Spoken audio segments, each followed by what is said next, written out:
Hello, English learners. Welcome back to another episode here on Talk Flora. Jack, you cut me off. I'm sorry, Emma. I'm just too excited. I love saying the name. Talk Flora. It sounds so fresh, like a garden of words. A garden of words. That is actually really poetic, Jack. I like that. But yes, welcome back, everyone. I'm Emma. And I'm Jack. And today we have a topic that is a little bit different. It is. Usually we are very high energy. We talk about travel or food or hobbies. Like pizza. I love talking about pizza. You always love talking about pizza. But today we are slowing down just a little bit. We're talking about something very important. That's right. We're talking about sadness. Yeah, how to talk about sad moments in English. You know, Emma, I think this is actually the most important lesson we've done so far. Really? Why do you say that? Because, life isn't always happy, right? Sometimes you have a bad day. Sometimes you get bad news. And if you are learning English, it can be really, really hard to express those feelings. Exactly. It's frustrating. You feel sad inside, but you don't have the words to say it. And then you feel lonely. We don't want you to feel lonely. That is why we are here. We want you to be able to connect with people, even when things are tough. So listeners, don't worry. We are going to make this easy. We are going to teach you simple phrases, natural expressions, and most importantly, how to show empathy. Empathy, that's a big word. It is. Do you want to explain it? Sure. Empathy basically means understanding how someone else feels. Like if you are sad, Emma, I don't just say, okay, bye. I try to feel your sadness with you. I try to comfort you. Perfect definition. So Jack, let's start with the basics. If I am feeling sad, I can just say, I'm sad. But that's a little boring, right? it is. It's grammatically correct, I am sad. But native speakers usually use different words to sound more natural. Right. So instead of sad, what's a really common word we use? I think the most common one is upset. Yes, I'm upset. Now, upset is interesting. It can mean sad, but it can also mean a little bit angry or frustrated. It's a mix. Yeah, like if I drop my ice cream on the ground. A tragedy. It is a tragedy. If I drop my ice cream, I'm upset. I'm sad I lost the ice cream and I'm annoyed at myself. I'm so upset. Exactly. So listeners, repeat after us. I'm upset. I'm upset. Great. Now, what if you are just feeling a little low energy? Not crying, but just not happy. Oh, I know this one. We say, I'm feeling down. Yes, I'm feeling down, like the direction, down, not up. It's very visual. Hey, Jack, how are you? I'm feeling a bit down today. That is such a useful phrase. It's gentle. It doesn't mean something terrible happened. It just means your mood is low. Can we add a color to it? A color? You mean I'm feeling blue? Exactly. I'm feeling blue. That is a classic idiom. Blue means sad. But Jack, do people really say that in conversation? That's a good question. I think we understand it, but maybe we don't use it every day. It sounds a little poetic, maybe. Yeah, I agree. You will hear it in songs or read it in books, but in a coffee shop, I would probably say I'm feeling down or I'm having a rough day. Ooh, I like that one. I'm having a rough day. Rough. R-O-U-G-H, like the opposite of smooth. So a smooth day is easy. A rough day is hard. Exactly. Maybe you missed the bus. Maybe you spilled coffee on your shirt. Maybe you forgot your umbrella and it rained. That happened to me yesterday. No way. Yes, I was soaked. I was definitely having a rough day. See? That is the perfect time to use it. Okay, so we have I'm upset, I'm feeling down, and I'm having a rough day. Those are great for, let's call them medium sadness. But Jack, what if something really bad happens? Like really bad? Yeah, like heartbreak or losing a job. Oh, that's heavier. We need stronger words. We do. One word I hear a lot is heartbroken. Heartbroken. That is a powerful word. It literally means your heart is broken into pieces. We usually use this for relationships, right? If you break up with your boyfriend or girlfriend. Definitely. They broke up last week. She is absolutely heartbroken. But you can use it for other things too, like if your favorite sports team loses the final game. Ugh, don't remind me. When my team lost last year, I was heartbroken, truly. See, it shows deep emotion. Another one is devastated. Wow, devastated. That is a big word. Devastated. It means completely destroyed, shocked, and sad. When I heard the news, I was devastated. Use that one carefully, listeners. Don't use devastated if you just broke a fingernail. Oh no, my nail. I am devastated. No, no, no. That's too dramatic. Use upset for the nail. Use devastated for big, life-changing news. Got it. Context is everything. Okay, Jack. So we have the vocabulary, but now let's talk about how to tell someone you are sad. Right, because you don't usually just walk up to a friend and shout, I am devastated. No, that would be scary. You usually need to prepare the person. You need an introduction, Like a warning? a soft warning. For example, if you have bad news to share, you might start with, I have some bad news. Simple, direct. I have some bad news. Or if you just want to talk about your feelings, you can say, actually, I've been having a hard time lately. Oh, I like that. I've been having a hard time lately. It invites the other person to listen. Exactly. It signals to your friend, hey, I need some support right now. Okay, Emma, let's try a role play. I love role plays. Okay, listeners, pay attention. I am going to be Jack, obviously, and I am going to be feeling sad. Emma is going to be my friend. Okay, I'm ready. Action. Hey, Jack, you look a bit down. Is everything okay? Not really, actually. I've been having a rough week. Oh no, what happened? Well, I applied for that new job, and I didn't get it. Oh, Jack, I am so sorry. Yeah, I'm pretty upset about it. I really wanted that job. I know you did. That is so disappointing. But you are so talented, I know something better will come along. Thanks, Emma. I appreciate that. Okay, cut. How was that? That was perfect. It felt very natural. Listeners, did you hear the phrases we used? I used not really, actually, and I've been having a rough week, and I'm pretty upset. And notice what I did? You were a great friend. Thank you. But specifically, I asked questions. I didn't just ignore you. I said, is everything okay? And what happened? That's a really good point. If you see someone looking sad, asking, is everything okay, is the best way to start. And then, when you told me the bad news, how did I react? You said, I am so sorry. Yes, this is crucial. Listeners, this is the number one phrase you need to know. I'm sorry. Now wait, Emma, does this mean it's your fault? No, this is a very common confusion for beginners.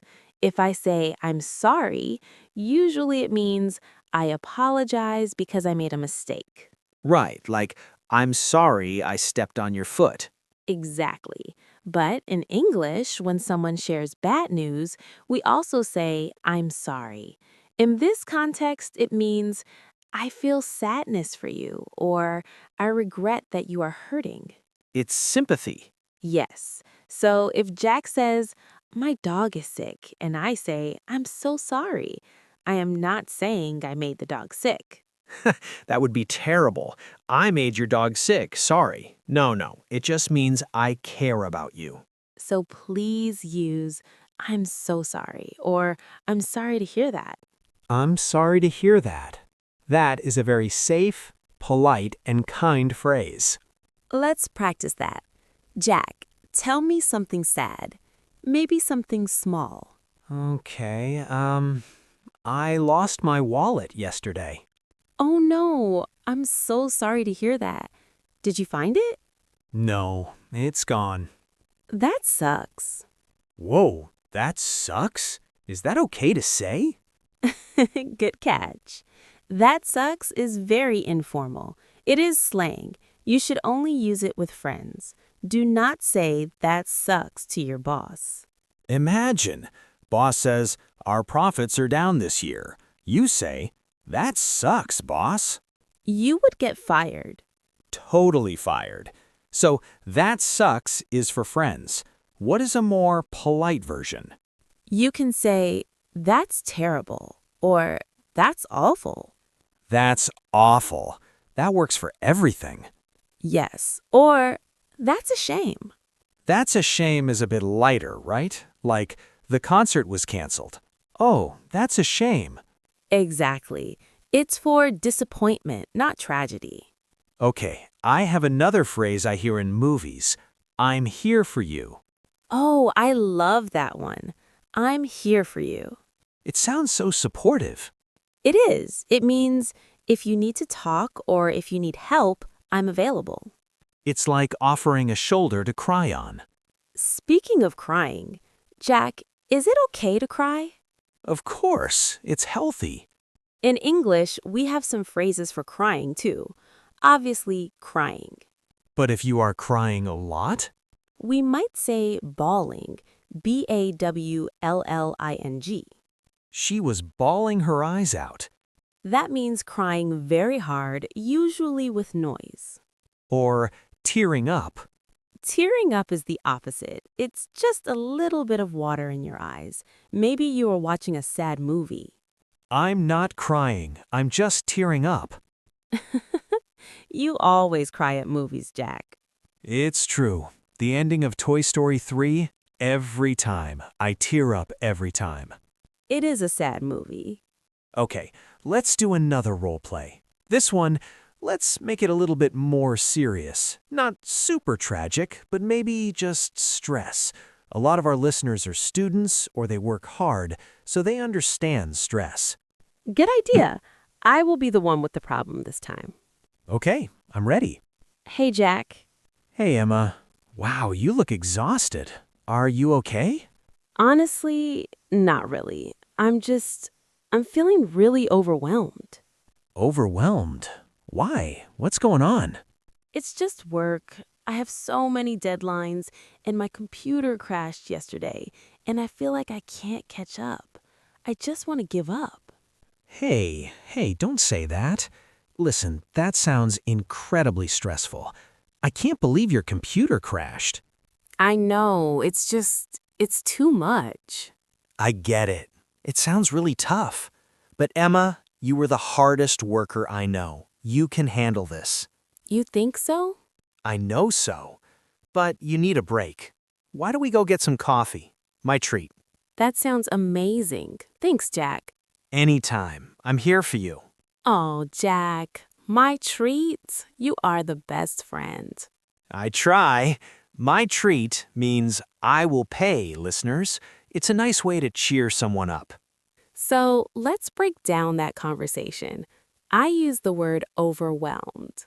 Overwhelmed. That is a great word for when you have too much to do and your brain feels full. I'm overwhelmed. It's a very specific type of stress, sadness. And I used a phrase, I get it. Yes, I get it. It's casual for I understand. It's very validating. It tells the person, you are not crazy. I understand your situation. And then you said, it sounds really tough. It sounds really tough, or that must be hard. These are great phrases because you don't have to fix the problem. You just acknowledge it. That is such an important tip for conversation. Sometimes when people are sad, they don't want advice. They don't want you to say, do this, do that. Right. They just want to be heard. So saying, that must be so hard, is better than saying you should just buy a new computer. Exactly. Empathy first, solutions later. Jack, I want to talk about one more scenario. What if you don't know what to say? Oh, that happens to me all the time. Someone tells me something really sad and my mind goes blank. I'm afraid I will say the wrong thing. That is totally normal, even for native speakers. Sometimes the situation is just too sad for words. So what do we do? You can actually be honest. You can say, I don't know what to say, but I'm so sorry. That's powerful. I don't know what to say. It shows you are being genuine. Or, I wish I had the right words. That's beautiful. I wish I had the right words. It shows you care, even if you are silent. Also, sometimes physical actions speak louder than words. Like a hug? A hug, a hand on the shoulder, depending on the culture and how close you are to the friend, of course. Right. Maybe don't hug a stranger. But for a close friend, a hug is often better than any English vocabulary. Absolutely. Okay, I have a quiz for you, Emma. A quiz? Oh boy, I wasn't prepared. Don't worry, it's easy. I am going to say a sad situation and you give me a response phrase. Ready? I was born ready. Let's do it. Situation 1. I tell you that I failed my driving test for the 3rd time. Oh, I would say, oh, Jack, that is so frustrating. Don't give up. Nice. Frustrating is the perfect word there. Okay, situation 2. I tell you that my goldfish, Bubbles, passed away. Oh, Bubbles. I would say, I'm so sorry to hear that. You loved that fish. Good. Validating my feelings. Even though it's just a fish, you acknowledged that I loved him. Of course, sadness is relative. Situation 3. I tell you I just feeling a bit tired and gray today. No reason. I would say, I hope your day gets better. Do you want to talk about it? Perfect. Do you want to talk about it is a great open door. How did I do? 10 out of 10. You pass the empathy test. Woohoo! You know, talking about this, I actually feel better. See? Talking helps. That is the whole point of Talk Flora. We want you to talk. So, listeners, here is your homework. Yes, homework, but fun homework. We want you to practice. Next time you are feeling a little bit down, try to describe it in English. Are you upset? Are you overwhelmed? Are you just feeling blue? And if a friend tells you bad news, try to use one of the phrases we learned. I'm so sorry to hear that, or I'm here for you. It might feel strange at first, but it will make your relationships deeper. And remember, it is okay to make mistakes. If you say, I am very unhappy instead of I am upset, people will still understand you. The feeling is more important than the grammar. Jack, that is profound.